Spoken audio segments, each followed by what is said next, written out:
பல்வேறு திறன் போட்டிகளில் வென்று வருகை தந்திருக்கக்கூடிய பரிசுகளை பெற்றுள்ள மாணவ மாணவிகளே, இன்றைக்கு வேலை வாய்ப்புகளை பெற்று பணி நியமன ஆணைகளை பெற வந்துள்ள அறுவை சகோதரிகளே, சகோதரர்களே, பத்திரிகை நண்பர்களே, அனைவருக்கும் முதலுடைய காலை வணக்கத்தை தெரிவித்துக் கொள்கின்றேன். தமிழ்நாடு திறன் மேம்பாட்டுக் கழகத்தின் சார்பாக நடைபெறுகின்ற இந்த சிறப்பான நிகழ்ச்சியில் கலந்து கொண்டு உங்களை எல்லாம் சந்திக்கின்ற வாய்ப்பை பெற்றதற்கு உள்ளபடியே நான் மிகுந்த மகிழ்ச்சி அடைகின்றேன். வந்திருக்கக்கூடிய அத்தனை பேருக்கும் முதல்ல என்னுடைய ஹாப்பி நியூ இயர் ஆங்கில புத்தாண்டு நல்வாழ்த்துக்களை நான் தெரிவித்துக் கொள்கின்றேன். இந்த அரங்கத்தில் இருக்கக்கூடிய நீங்கள் ஒவ்வொருவரும் ஏதேனும் ஒரு துறையில் நிச்சயமாக ஸ்கில்டாக திறன் மிக்கவர்களாக இருப்பீங்க. அதற்கு ஒரு சிறந்த உதாரணமாக இன்னைக்கு இந்த மேடையில் 2 பேர் அமர்ந்திருக்கிறாங்க. World skills Taipei 2025 software development skill பிரிவில் கரூர் பள்ளப்பட்டியைச் சேர்ந்த தம்பி முகமது மஃபாஸ் மெடல் ஆஃப் எக்ஸலன்ஸை பெற்று இன்றைக்கு நம்முடைய தமிழ்நாட்டிற்கு பெருமை தேடி வந்திருக்கிறார். அதே மாதிரி ஈரோடு மாவட்டத்தைச் சேர்ந்த தம்பி சுரேந்திரன் அவர்கள் பிளாஸ்டரிங் அண்ட் ட்ரைவால் சிஸ்டம் ஸ்கில்ஸ் பிரிவில் இந்தியா சார்பில் பங்கேற்றிருக்கிறார். 2 பேருக்கும் நம்முடைய துறையின் சார்பாக, அரசு சார்பாக நம் அனைவரும் நம்முடைய வாழ்த்துக்களை முதல்ல தெரிவித்துக்கிறோம். ஸ்கில் டெவலப்மெண்ட், திறனை வளர்த்துக் கொள்வதுன்னா அது ஒரு சாதாரண விஷயம் கிடையாது. அதுக்கு கன்சிஸ்டன்சி வேணும், டிசிப்ளின் வேணும், முக்கியமாக ஹார்ட் ஒர்க் நிச்சயம் வேணும். இந்த 3 இல்லாதவர்களாக எந்த ஒரு திறனையும் எந்த ஸ்கில்லையும் நிச்சயம் டெவலப் பண்ணிக்க முடியாது, வளர்த்துக்க முடியாது.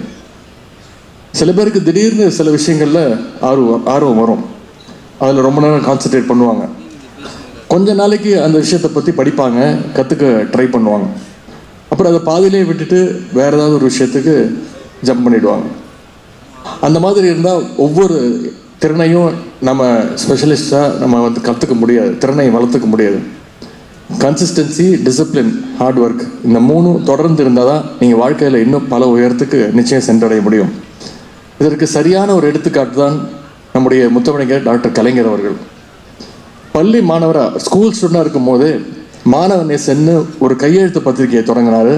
அதன் பின்பு அது முரசொலியாக மாறுச்சு. அப்போது ஆரம்பித்து தன்னுடைய வாழ்நாளுடைய கடைசி காலம் வரைக்கும் கலைஞர் அவர்கள் எழுதி கொண்டே இருந்தார், படித்து கொண்டே இருந்தார். தமிழ்நாட்டில் பேனான்னு சொன்னால் கலைஞர் பேர் தான் பலருக்கும் ஞாபகத்துக்கு வரும், அந்த அளவுக்கு அவர் எழுதிட்டே இருந்தார். அதிகாலையில் எழுந்திரிச்சு பேப்பர் படித்து முழு விவரத்தையும் தெரிஞ்சுப்பார். டெக்னாலஜியில் முழுக்க அப்டேட்டடாக இருப்பார். அண்ட் இறக்குற வரைக்கும் சோஷியல் மீடியா வரைக்கும் அவர் ஆக்டிவாக இருந்தார். அரசியல் களத்தில் எதிரிகள் மாறி மாறி வந்தாலும் கலைஞர் அவர்கள் நிலைச்சு நின்றார்னா அதுக்கு காரணம் அவருடைய கடின உழைப்பு. அந்த வகையில் தமிழ்நாட்டில் பல திறமையாளர்களை உருவாக்கணும் என்ற நோக்கத்தோடு நம்முடைய திறன் மேம்பாட்டுக் கழகம் இன்னைக்கு சிறப்பாக செயல்பட்டு இருக்கு. மாணவர்களுடைய திறனை மேம்படுத்த நம்முடைய முதலமைச்சர் அவர்கள் நான் முதல் திட்டத்தை ஆரம்பித்து வச்சாங்க.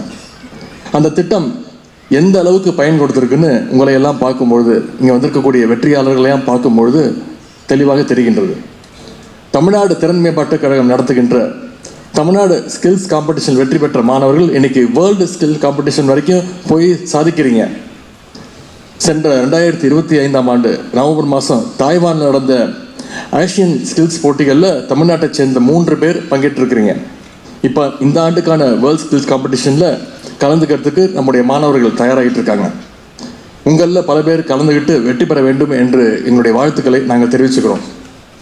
போட்டிகளில் வெற்றி பெறும் மாணவர்களுக்கான வேலை வாய்ப்புகளையும் உடனே வழங்க வேண்டும்னு இன்னைக்கு பல பெரிய நிறுவனங்களோடு MOUs சைன் பண்ணப்பட்டிருக்கு. அதே மாதிரி நான் முதல்வன் திட்டத்தில் கேம்பஸ் பிளேஸ்மெண்ட் டிரைவ்ஸ் நடந்துகிட்டு இருக்கு.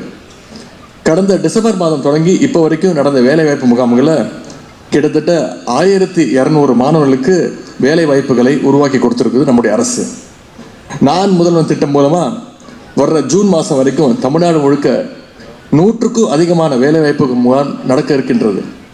இது மூலமாக இன்னும் பல ஆயிரம் மாணவர்களுக்கு Infosys, Amazon, Tata, TVS, Apollo குரூப்னு பல முன்னணி நிறுவனங்களில் வேலைவாய்ப்பு கடக்க இருக்கின்றது.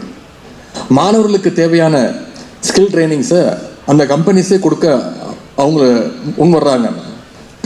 ஸ்கில் ட்ரைனிங் மட்டுமல்ல, கொடுத்து அவங்கள ரெக்ரூட் பண்ணிக்கிறாங்க.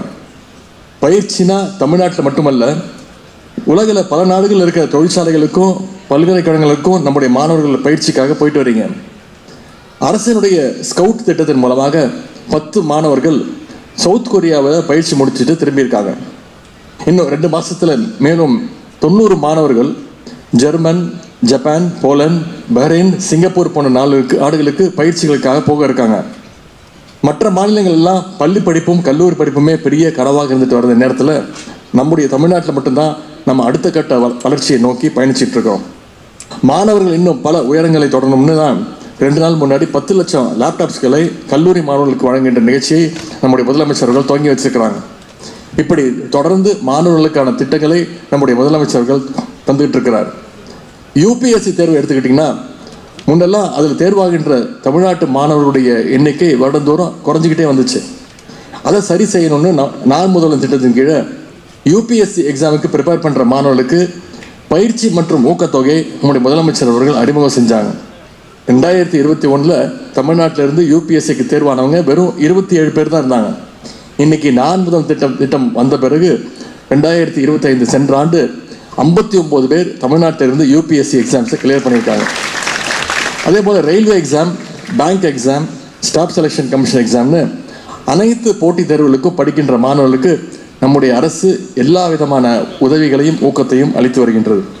ஏன்னா நம்முடைய முதலமைச்சர் அவர்கள் அடிக்கடி சொல்வது போல, மாணவர்களாகிய நீங்கள் படிப்பில் மட்டும் கவனம் செலுத்துங்க, உங்களுக்கு தேவையான அனைத்து உதவிகளையும் செய்ய நம்முடைய முதலமைச்சர் அவர்களும் நம்முடைய அரசும் என்றைக்கும் தயாராக இருக்கின்றது.